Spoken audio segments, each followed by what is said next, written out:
So, a warm welcome, everybody, to Embodied Health Learning. It's Monday, the 8th of March. I'm here with Jeffrey Burch. We've met in person in Portugal some years back, and Jeffrey has done a few webinars for us, and we're excited to have him back to do a course on joint manipulation and mobilization. Jeffrey's got a long career of teaching and writing, and it's a thrill to have you back. I would like to ask you to share a few more words about yourself, because I know there is more to say. You were trained by some top osteopaths and structural integrators, and you've been an educator for many years yourself.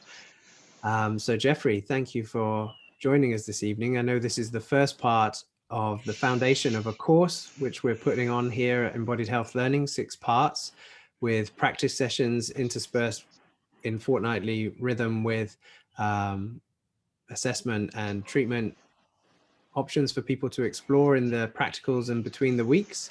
So that's quite exciting. And yeah, over to you to say a little bit more about yourself and this course, and then launch into the first part, which you've generously offered for people to immerse themselves in and get a flavor for the course to follow, and then join and sign up via the link in this live stream, or if you're in eHealth Learning in the Zoom where you can ask questions, you can find the links on our website, embodiedhealthlearning.com. So the course has begun, and over to you, Jeffrey, to explain more about it.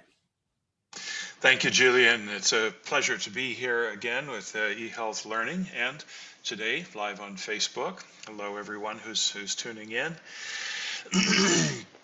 Yeah, my interest in anatomy and bodies was began quite early. At age 5, I was looking at my mother one day and had the thought that I wished I had her skull out so that I could examine it in detail. I was immediately terrified by the morbidity of my thought, but little did I know that this was actually the budding anatomist and manual therapist. And my parents, seeing my propensities, had provided me with anatomical models by the time I was 9 years old. So things began early. And education then continued through advanced science courses in a high school and a degree in biology from the University of Oregon, after which I trained at the Rolfe Institute. At that time, it was the only structural integration school in the world in Boulder, Colorado. And then initially practiced in London, where I encountered osteopathy and began to learn a little from some osteopaths there. After a lot of years of busy practice, I studied extensively with French ethiopath Alain Jahan, particularly in his unique cranial style. And I studied extensively with John Upledger and his colleagues in their styles of doing things. And then I discovered French osteopath Jean-Pierre Barral with his visceral manipulation and later nerve and vascular manipulation, and trained to the instructor level with him.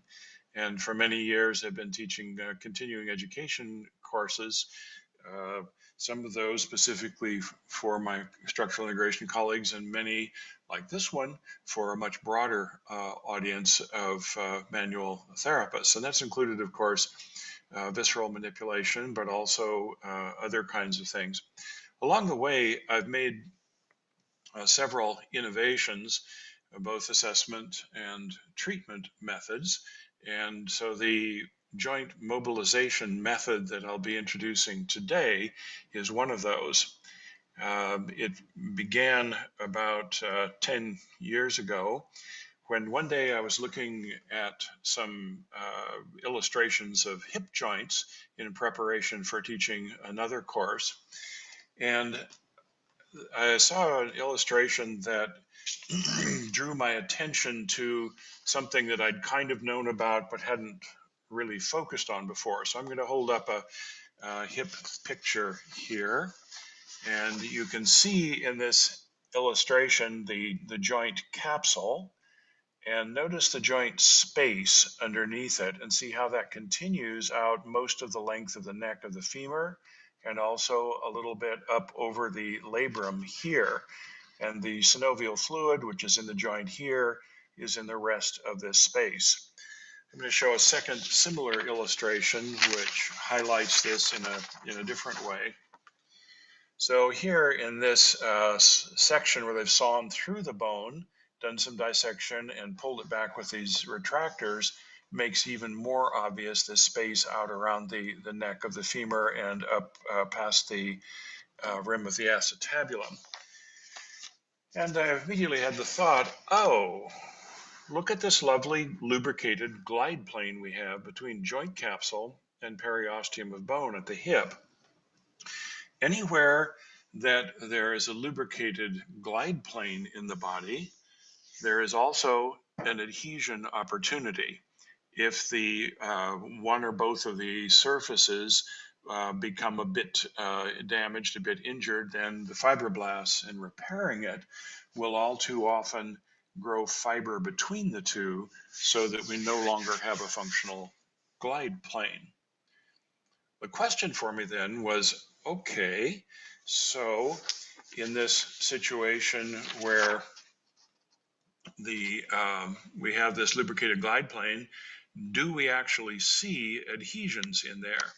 So I began to look at that on hip joints of my clients and figured out some ways, which I will introduce you to today, to assess the glide between those two surfaces.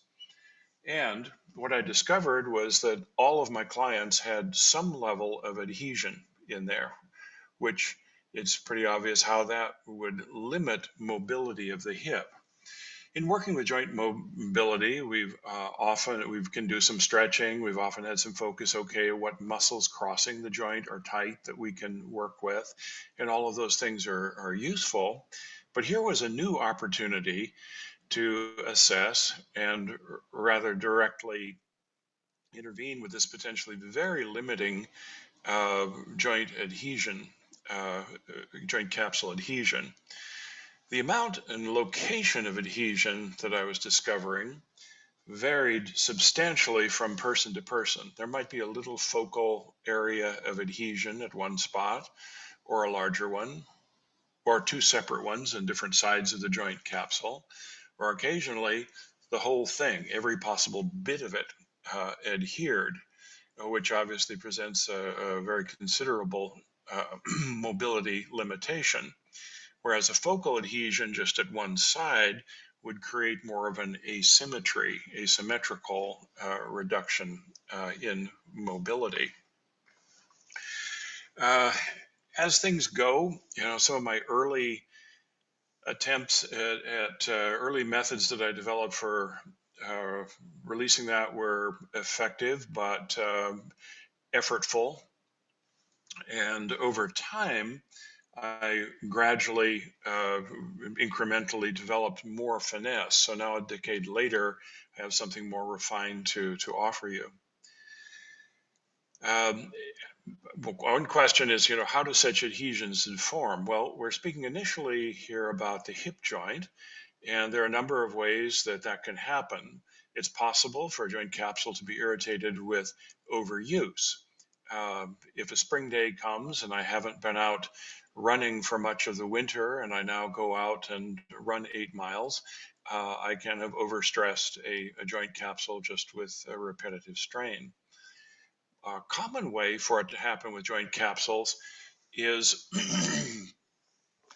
a slip on a slick surface so that the hip joint is suddenly wrenched.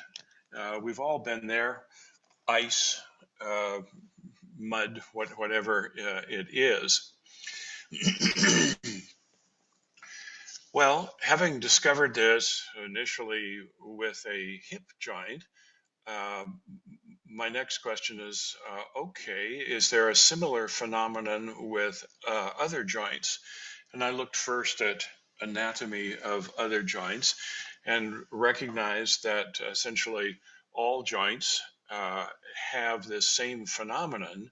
All synovial joints have the same phenomenon, that the joint capsules do not attach right at the edge uh, of the articular cartilage, they always attach some distance back on the periosteum of the bone.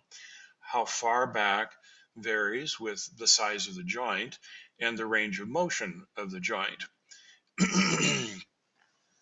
And it can be, interestingly, asymmetrical for a joint, reflecting motion in one direction, but not so much in another direction.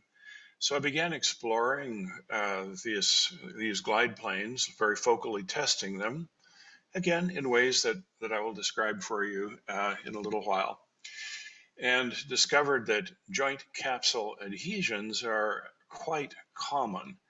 A majority of the joints that I tested in people appeared to have just such adhesions in them, and freeing those up made corresponding improvements in range and ease of movement for people. After a few years of working with this, I was able to get into an anatomy dissection lab where we had non-preserved cadavers to work with. And although there were many happy adventures in that particular anatomy workshop, I also had an opportunity to dissect into joints where I was able to see vividly the sorts of adhesions that I had been feeling with my hands. So thus confirming the existence of these capsular adhesions.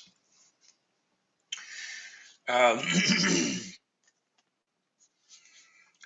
as I'll describe later, in time, I extended this to other synovia in the body. In addition to joint capsules, there's the same sort of synovial fluid in two other kinds of areas in the body, inside burses, and some portions of some, but not all tendons have tubular containers around them with synovial fluid in it. They're called tenosynovia. And so I explored the same phenomenon there. Those two areas will be subjects of later presentations in this series. The progress of this is today I'll lay out the basics of how to find and release adhesions in joint capsule adhesions. And then next time when we get together, please bring a lab partner with you, and I will walk you through how to do this on a selection of diverse joints in the body. And then the time after that, we'll do a similar thing with burses, and then later with the tenosynovia. Okay, so I'm going to be presenting some methods for assessing, because it's important to find out precisely where such adhesions are, so that we can, in an economical way, release them, in a very focused way, release them. And I will also be presenting a treatment method for creating that release. There's actually a substantial range of treatment methods that can be used to release the adhesions. And I'll provide you with one or two today. And when we come back next time, I'll introduce more for that. I also, once the pandemic is over and we get back to live teaching, and we'll see what we do here, offer another course series which offers many assessment and treatment methods. Okay, so I'm going to present three different ways to locate where around a particular joint the adhesions are. And a more general precursor to that. And these are offered in varying levels of specificity. It's important to realize that no one assessment method is perfect. You can have answers that are either false positive or false negative with any assessment method. So it's always beneficial to approach a situation with more than one assessment method. One assessment method may confirm something that another one provides, or it may disconfirm it. And because they're looking at things in a different way, any one may provide some information that others cannot. So to begin, we're going to work first with a proximal interphalangeal joint on the finger. And I'm going to first draw an enlarged picture of that on the chalkboard behind me so we can talk a little bit more about the structure. And then I'll move into assessment for that.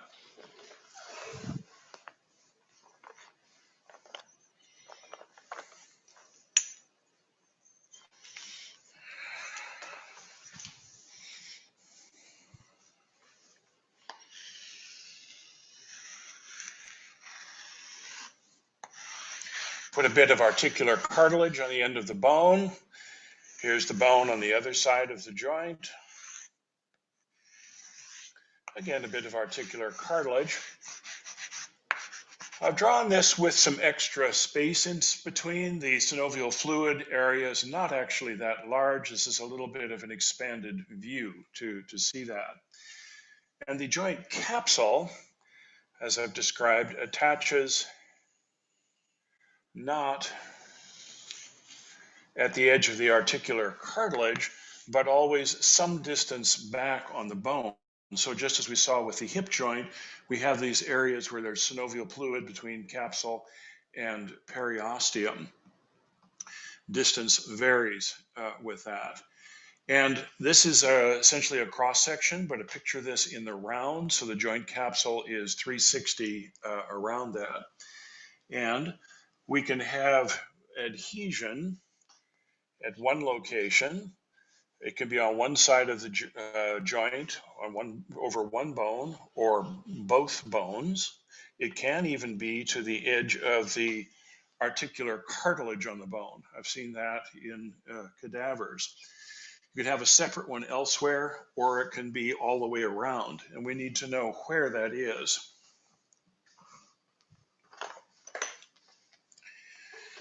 So a good first thing to do is just to assess the range of motion of the joint, because we want to demonstrate that we can improve that with what we're doing. So first, do an active test. Have your person move the joint. Have them, if they can, move the joint singly. And you can also look at it collectively. How well does it move when they move it? And then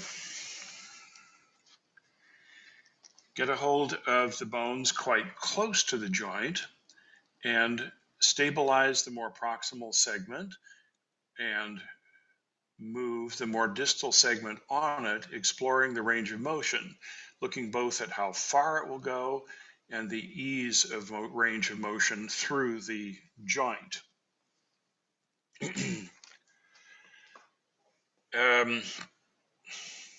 So I see Michelle's question here about sound. Can the rest, do others hear me? I hear you perfectly. How's everyone doing? Okay. Yeah, I think it's fine. All right, thank you. So we need to know this because this is an important element of our starting place for working with this. We don't yet know where around the joint the limitation is. We don't know if it's all capsular because there are other things that can limit the range of motion of the joint. Even the tight skin over it can make a difference. But by looking at the motion initially, then after we do some treatment, we will be able to see to what extent the range of motion has improved. And it's important not only that we have that as immediate feedback for our work, but point out the whole thing to your client as you go, because so that they can immediately perceive the change also. Many of the treatment methods that I'll offer are quite gentle, and I'm routinely accused by my clients of doing nothing until we can demonstrate that there is change. And then they just think I'm a magician.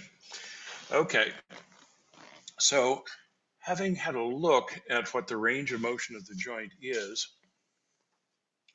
another test that can be done is to take the two bones involved and with the long axis of the joint to compact the two bones together and then gradually let them spring out from that position.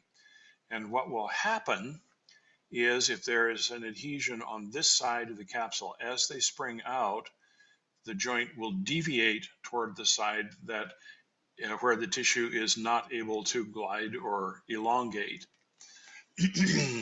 So this will start to show you where the bind may be. I'm going to point out right away some limitations of this particular test, and then I'll show you more tests that we can do that will add to our store of information about this. One of them is that the situation on that side might not be about joint capsule. You could have a tight nerve running past it. You could have a tendon that doesn't glide well past it, but it just shows you that there's something on that side of the joint that is tight, but we haven't confirmed that it's joint capsule yet. If we do go in and discover that no, the joint capsule is not bound there, then our attention for that joint would be shifted to other kinds of tissues to assess what that is. But our focus in this course is on these joint capsule adhesions. I'm going to draw a little bit on the board to point out more of what can occur. We've looked here at a cross section this way through the joint. If we look the other way and do this in the round, so that we have the end of the bone and we have the joint capsule around it, and you see the little space in between, yes, we can have an adhesion at a particular place, but we could also have a second one. And if that's the case, what you're going to see in this compaction decompaction test is that the pull will be here, sort of at the geometric sum or meeting between those two places. So this is another way where the information from this particular test is useful but incomplete. So a next test that we're going to use is a circumduction. Now, some joints obviously circumduct, shoulder joints, for example. Others we think of as hinge joints. I cannot voluntarily move my proximal interphalangeal joint side to side. In the carpal metacarpal joint, I can, but passively, this joint can be bent side to side. So I can make a circumduction of the joint, even though actively the person cannot. Now, a proximal interphalangeal joint is never going to have, or we hope it doesn't have, as much side-to-side movement as it does flexion and extension, so this won't be a round circle. What you would actually get is sort of a teardrop shape of movement. When the joint is fully extended, there's virtually no side bending in it. As it's more bent, there's more side bending available in it. So the sum of that through the path is kind of like this, but as it moves through its range, the actual path then is a curved surface, kind of like that. And what you'll see, I have Christopher's question asking what the adhesions are made of. They're collagen. What happens when the tissue in the joint capsule, or indeed the periosteum, is a little bit damaged? The body will immediately try to repair that, and the migratory fibroblast cells, which look like little amoebas, but also have qualities like silkworms. They crawl around like amoebas, but they trail new fiber behind them, and they're a repair and maintenance crew in the body. And if they're the more substantial an injury, the more of them will smell this, and who have they will swim from the far reaches of the body and congregate and get very busy making new fiber. A lot of this fiber goes into the wall of the joint capsule to repair it, but particularly when there's been more extensive damage or repeated damage, the repair crew gets a little bit sloppy. And instead of it just reinforcing one surface, some of the fiber grows through to the other side so that they are stuck together.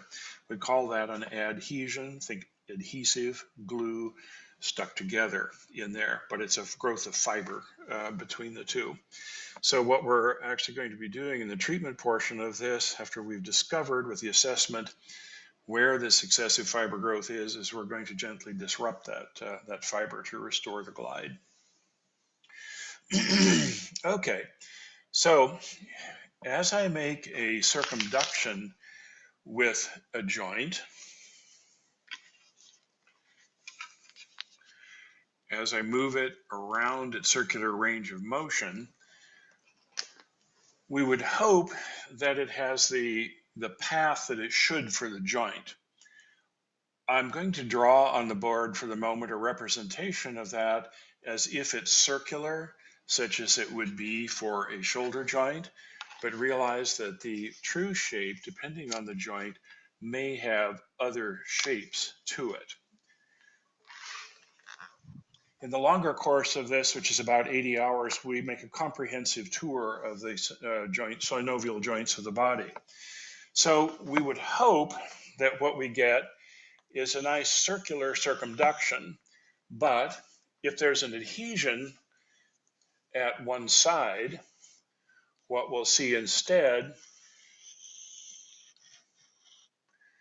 is a distortion where now it gets more kidney bean shape with a deficit on the side where the adhesion is.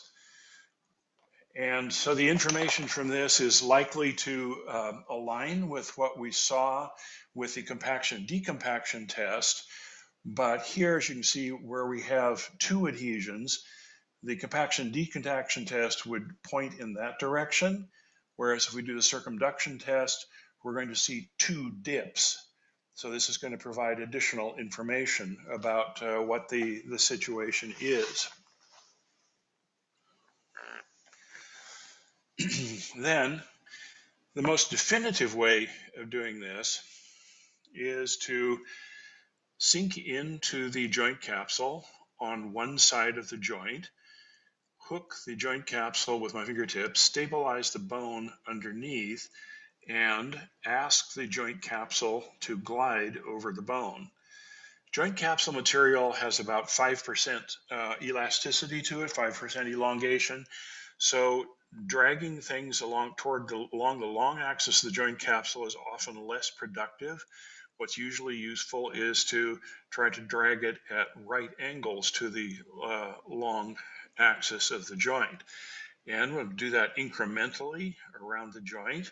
So, right there, I find an area where the joint capsule is stuck down to the underlying periosteum. On either side of it, it'll glide, but not there.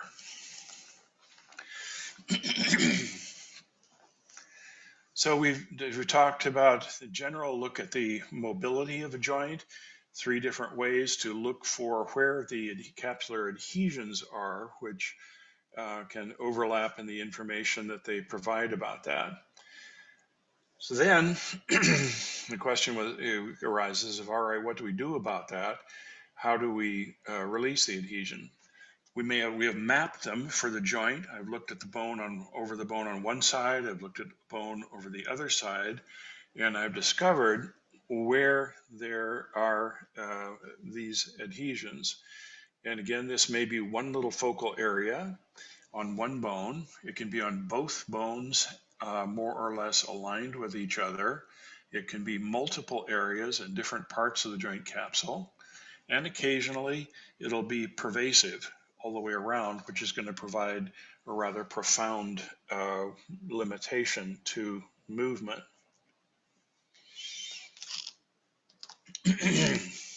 As I mentioned, there are multiple ways in which these adhesions can be released. And I'm going to first describe a way that is fairly easy to do and fairly easy to understand what's going on. So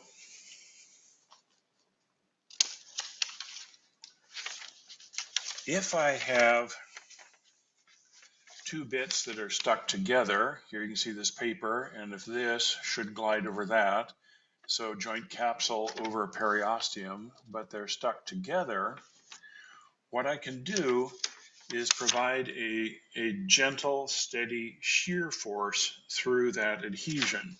So if I stabilize the bone underneath, hook the joint capsule, and make a motion which should glide it over the joint capsule over the bone, but they can't.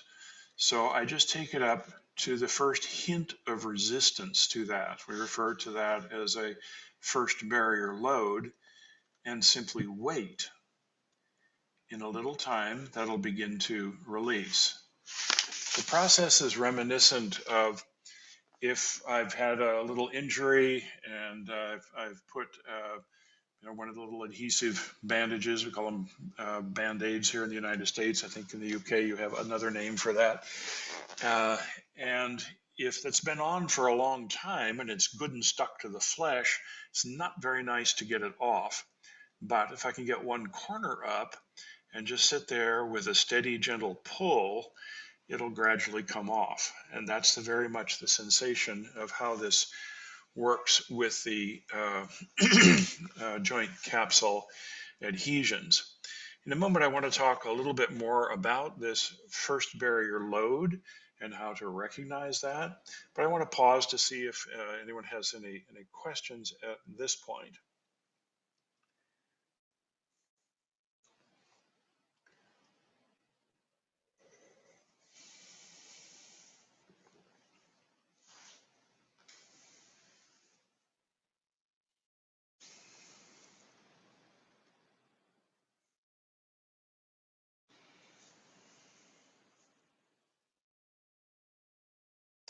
So we have a question here from Greer asking if I'm looking for even glide all the way around the joint capsule. The answer is yes. There should be a completely free glide plane all the way around. Caveat on that is that the distance that the capsule attaches to the bone back from the edge of the joint may not be symmetrical. So you need to recognize and know about the natural structure of the joints and not be trying to take things off bone that are a natural part of the anatomy there.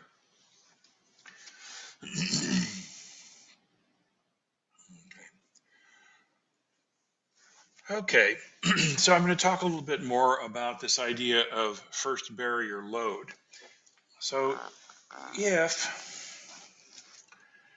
I'm putting a mechanical load into anything, whether I'm trying to bend it, twist it, compress it, stretch it, whatever it is, if I put a little bit of force into whatever I'm working on, in this case bending, it begins to bend. And I notice as I bend it farther that I have to exert more force to grow farther. There's gradually increasing force to go farther with it. If the material that I'm working on is singular and quite uniform, then it's possible to plot that amount of force put in for the amount of change you get will look something like this. There's an initial bit of force you have to put in before you get any change, and then a fairly linear area where more force gets you more change, and eventually you get to a point where more force isn't getting you very much. You've reached an end feel on it. However, if you have something that you're trying to deform that is a mixed composition. There are several things in it. Imagine, for example, that cast some synthetic rubber around styrofoam pellets and titanium fibers. I've now got three materials in this composite substance, and now you're going to see something very different. What you'll see instead is things will start to change, and then I have to step up in force before more change will occur, and later I'll have to step up again and again. So we have these steps, and those represent encountering new materials or in the substance, or interfaces between materials in the substance. And human tissue, being quite heterogeneous, behaves like this. And where we get the first step up, we refer to that as the first barrier. This then would be the second barrier, and that would be the third barrier. Working at barriers of that type is often a fruitful level of force to work, and one can work at any of several different levels of force in that. But this first barrier is very, as it's called, is often a very fruitful level to work at. And because the level of force is low, it tends to be comfortable for the person that we're working on and less effort for us as a therapist. It often doesn't take very much at all to arrive at that first barrier. So in this instance, where we're trying to get two things to shear away from each other, I want to start hook the joint capsule, stabilize the bone, and very slowly increase my force level until I get that first hint if I'm going to have to work harder in order to get that to do anything else. Find that first barrier and wait there. And the release of the tissue then may occur all at once. More often, it'll occur gradually, either sort of as a slow release or as little increments of release. And as that occurs, I continue to move with it, and positionally things will change, but I maintain the first barrier load as we move through the succession of releases. Again, there are more ways to do this, to release things. I'll describe another one for you today. Any questions at this point about the concept of first barriers or working with first barriers?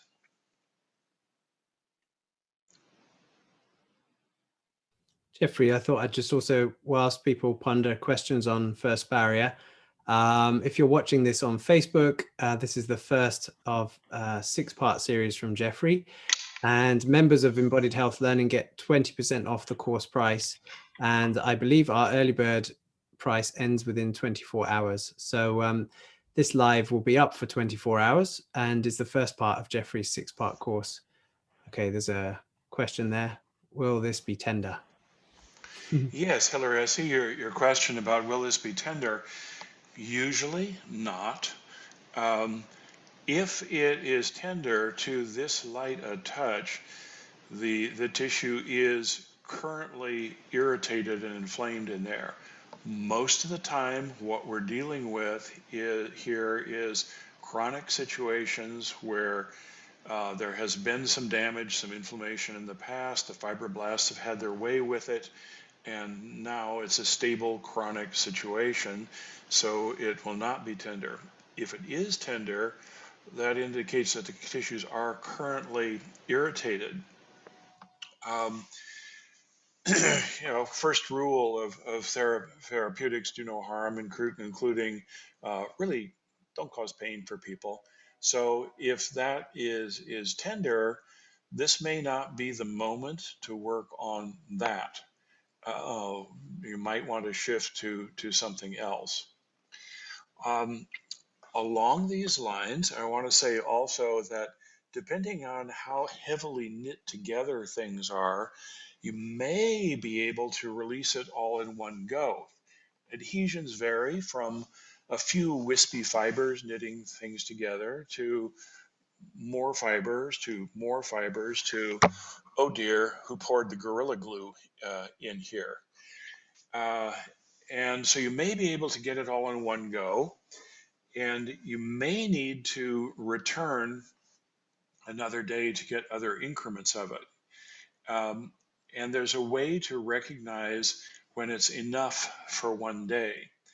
Stay alert as you're applying this gentle shear force, and at the first hint of a feeling of fluid filling in the tissue, you're done for that day, because that is the first hint of inflammation. If you persist beyond that, it's like, I am going to free this whole thing up today, humph. You may get them completely apart, but in doing it, you've actually created some new tissue damage, which will inspire further or renewed fibroblast activity. So in the long run, it will end up bound up again. So watch for that first hint of fluid filling. And if you encounter that, okay, it's enough for today, make a note, return to this in another visit in a couple of weeks. What you'll usually find if you've released part of it is that when you see the person next, 2 weeks, a month later, is that the situation will be freer than you left it. It may completely free up on its own, or it may somewhat improve from where you left it. The body will take the information that you gave it and it will continue with that. But you may need to return to something a few times in freeing it up.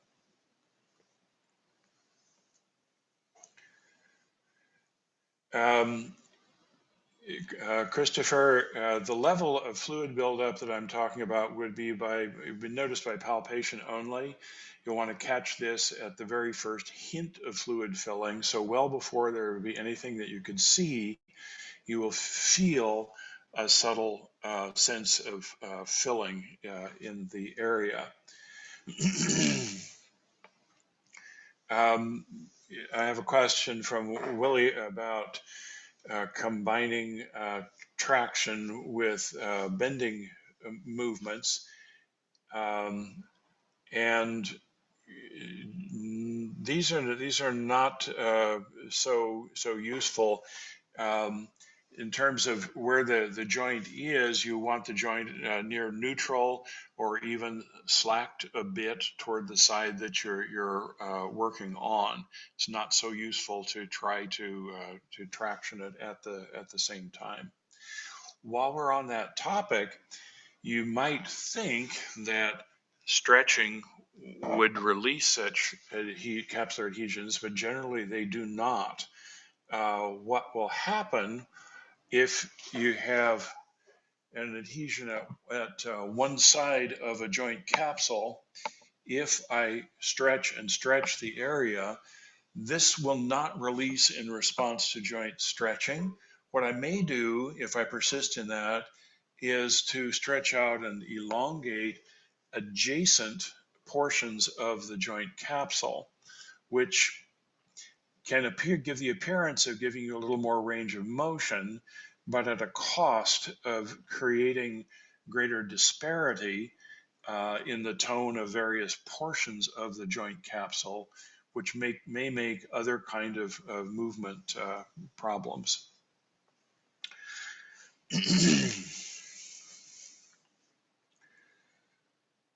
Other questions or thoughts at this point?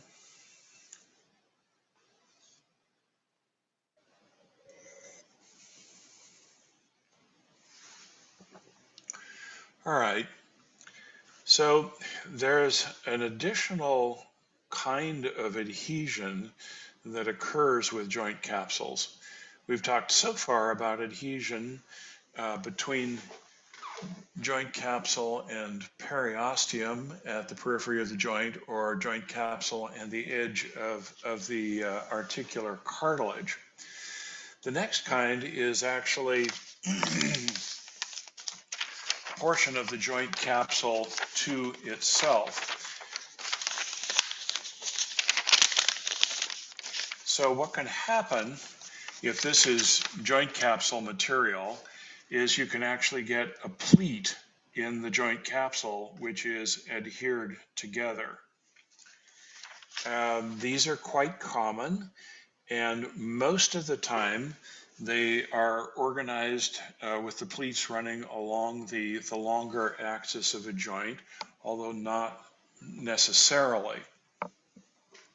So to assess for the adhesion of joint capsule material to periosteum, what we did was sink in, hook the joint capsule over into the bones, and try to drag it at right angles to the long axis of the joint to confirm that the capsular material will glide over the periosteum.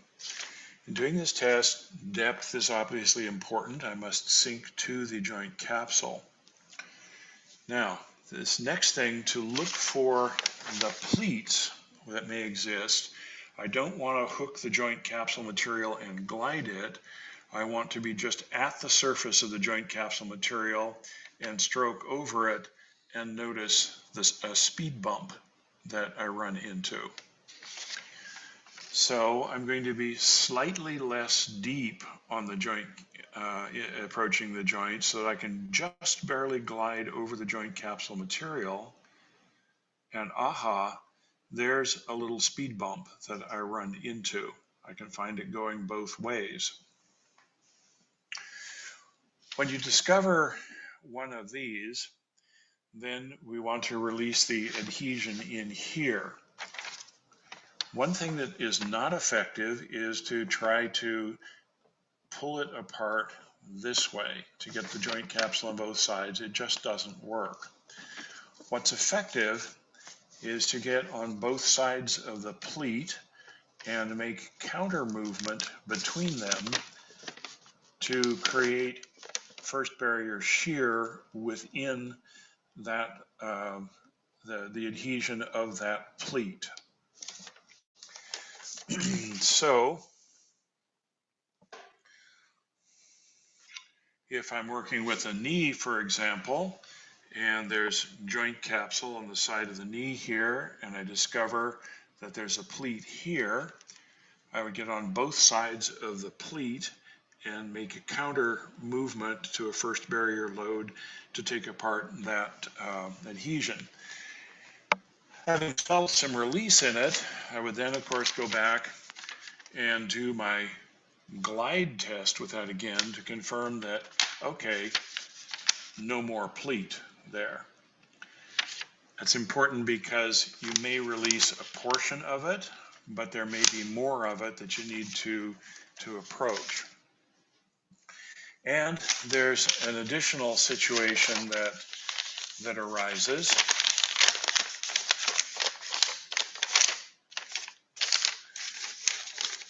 Sometimes there will have been two or more adjacent pleats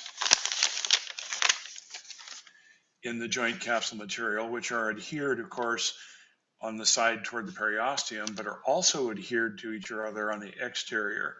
So initially, this feels like one pleat. What will happen with this when you put the longitudinal shears across it is most often that will take apart the outside pleat first. And as I do my post test sweeping across it, where I had felt one pleat before, I will now feel two or more pleats. This can initially be disconcerting because I was trying to release a pleat, but where before I'd felt one pleat, there are now several. How did this happen? It's okay. You're on the road. Now you just need to deal with the individual pleats with the longitudinal shears to take them apart inside.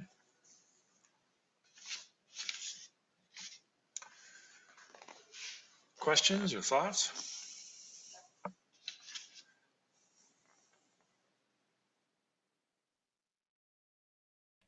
Jeffrey, what you've been speaking about elongation and one could say stretching, reminds me of some other webinars we've had from exercise physiologists and anatomicists talking about what happens to the contractile elements in fascia and muscles, and how often trying to stretch and to stretch adhesions or to elongate muscles because of this active shortening, which keeps us in a resting level of tone, the body resists against the impetus to lengthen, and therefore the shear and crumpling and crowding and positional release often have an advantageous effect than doing the opposite.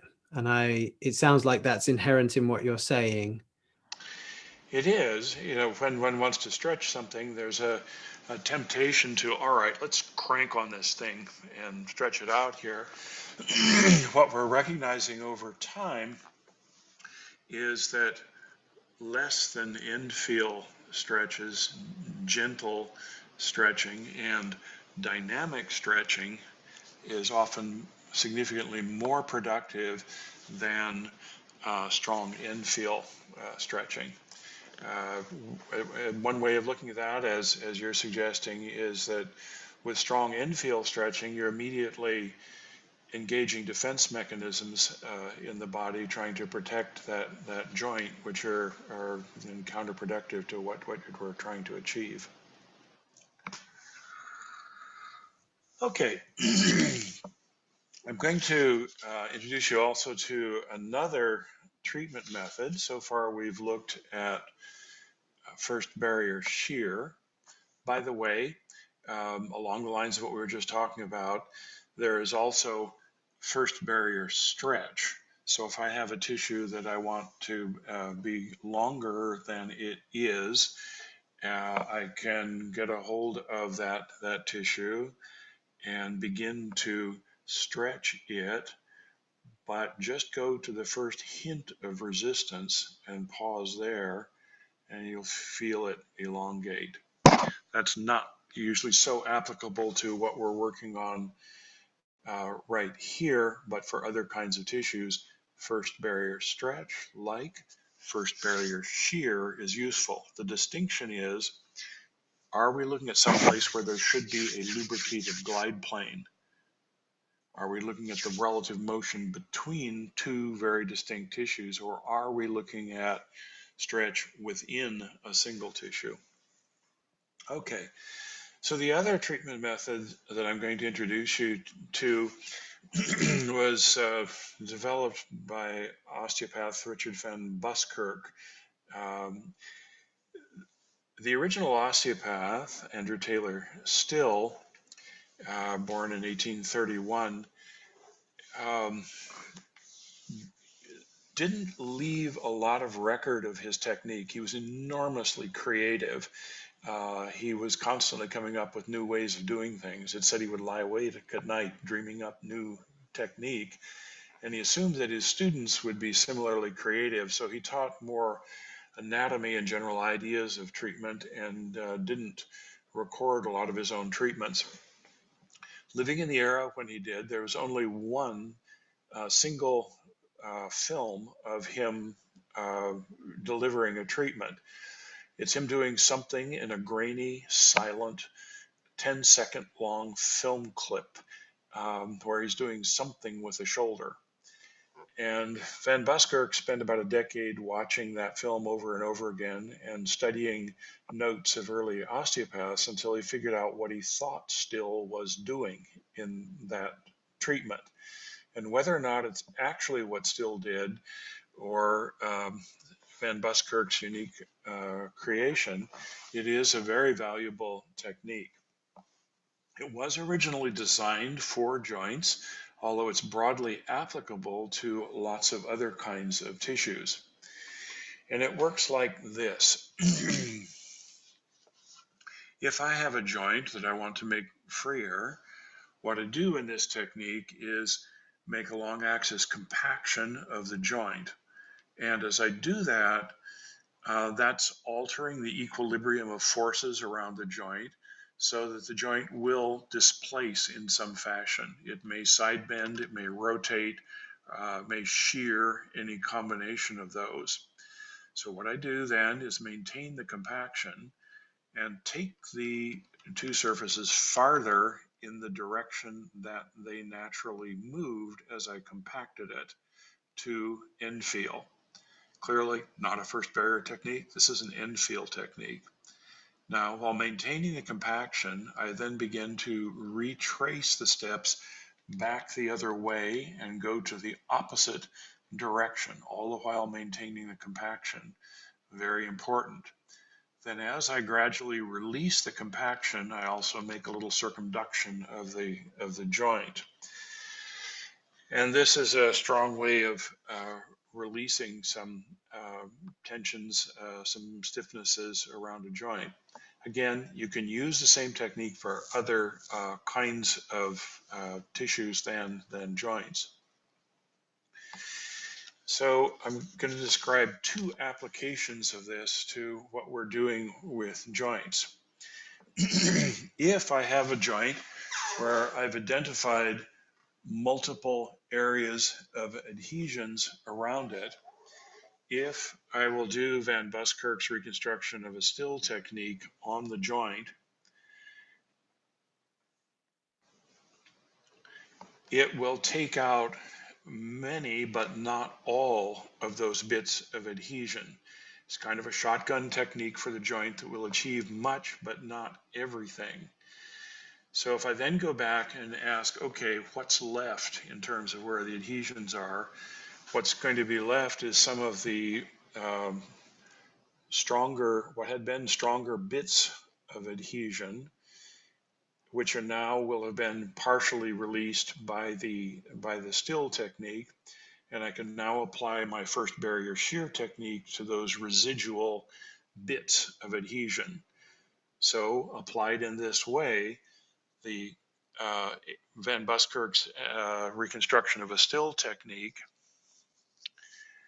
is an efficient way of beginning to release complex restrictions around a joint. There's an additional application of the method that I'll describe in a moment, but I want to pause here for any questions about the general idea of Still's technique.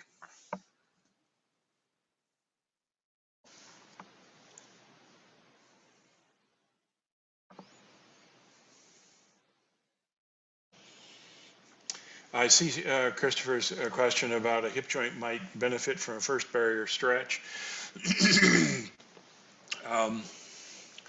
It might. Again, we're discussing here particularly joint capsule adhesions, but there's more to a hip joint, more tissues around it, and a gentle stretch of a hip joint might be useful. So, for example, I could attempt to stretch it out of the joint socket at a first barrier, and I might do it some good, although that is probably not going to take care of joint capsule adhesions, but may do a lot of good for other kinds of things.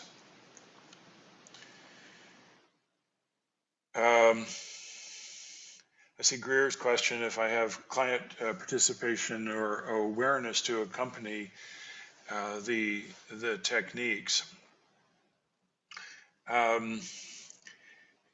It's pleasant to invite a client's awareness into areas as you're working on them, but it's a two-edged sword and has limitations. With the first barrier techniques, frankly, this is below a lot of awareness of what people have the possibility to feel. So there may not be a lot to notice, although they may notice release as it happens. There's a little bit of a problem that with many people inviting their awareness into an area, they have a certain tendency to add tension as they're aware of it. Not everybody, but some people. It also this works very well without people's awareness being drawn to it. It works very well with animals, babies, people in comas, and frankly, this can easy to demonstrate functional with fresh cadavers and with deceased animal models. So the direction it wants to go, and yeah, there's a question from Hillary if this is a circular direction. Maybe. It can be anything. Again, the two bone ends may rotate on each other. They may side bend on each other. They may shear on each other, or any combination of those. So just be aware of what the reality of what goes on there is. All right. So another application of this is if I have a bit of capsule which is adhered to bone, I can press that bit of capsule into the bone. And so this is now, instead of two bone ends toward each other, this is adhered capsule against the bone that it's adhered to. And again, I will feel focally rotation, shear, between the two, and I can do exactly the same thing focally at a particular adhesion. Exaggerate to an anatomical limit, maintain the compaction, come back the other way to an anatomical limit. And it's classic to do a little circumduction as you release. That'll catch a little bit more. It's not absolutely necessary. It's sort of the extra point on it.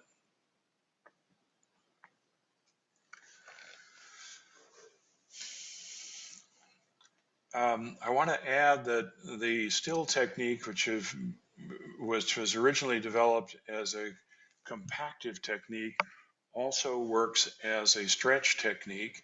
So if, for example, I've got a bit of stiff skin, as that, if I notice that a bit of skin has lost its elasticity, I can get a couple of holds on that bit of skin and I can make a stretch initiated AT still where the same thing will happen, that it will displace in some fashion. I can increase that, maintain the stretch, come back, go the other way with it. So still can be initiated either with compaction or with traction.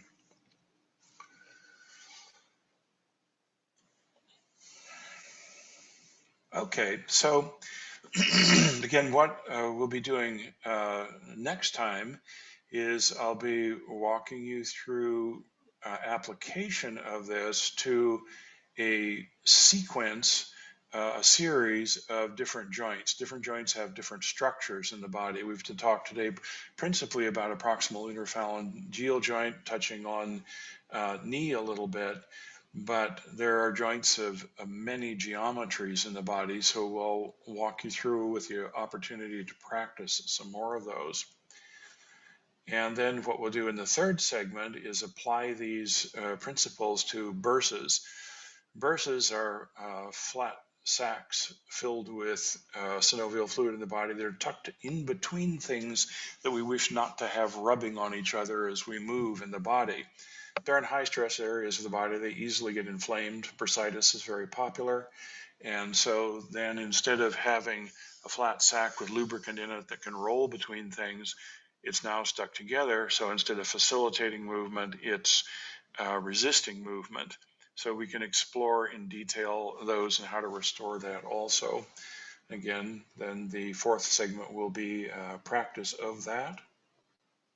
And then the fifth segment, we'll be dealing with the environment that tendons are in. There are two distinct kinds of environments for tendons, and we'll look at each of those and how to improve the ability of a tendon to move through adjacent tissue, whether it's in a tenosynovium, the synovial filled tube, or in the loose areolar tissue type environment. Wonderful, Jeffrey. Thank you so much. So thank you if you've joined us for this first part within eHealth Learning as a free introduction and setting the scene for the rest of the course. Do sign up within the next 24 hours because the price after which goes up. and members get 20% off this course. So if you join for the annual membership for £99, you'll get 20% off. Jeff's going to take a few questions now, and Okay. we look forward to welcoming everybody back in a private Zoom meeting for part 2 of the 6-part paid series. And this video will be up on Facebook for just 24 hours as well, for you to share with your colleagues and enjoy and review. Back to you, Jeffrey, for a few questions. Thank you, Julian. Yes, Hillary, I see your question about this. Could this help with impingement, perhaps the acromion? And the answer is this may be part of the solution for that. If the mobility at the shoulder joint is limited, if the whole joint is held compacted together and a bit off center, that may contribute to impingement. So perhaps yes. And Christopher, you're asking about the people mentioned. The original osteopath was 19th century medical doctor Andrew Taylor Still, Still, and then Richard Van Buskirk, that's Buskirk. He's at the Osteopathic College in Pikesville, Kentucky.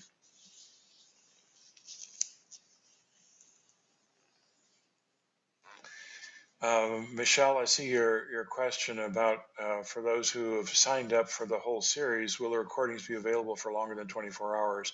Yes. Oh yeah, certainly. Yeah, if you've got if you purchase the course, you'll have ongoing access to them, and you'll get an audio download to listen to offline, and any notes that Jeffrey gives will be in the course area, but the video recordings certainly will be able to be restreamed. Fabiana, hello in Brazil.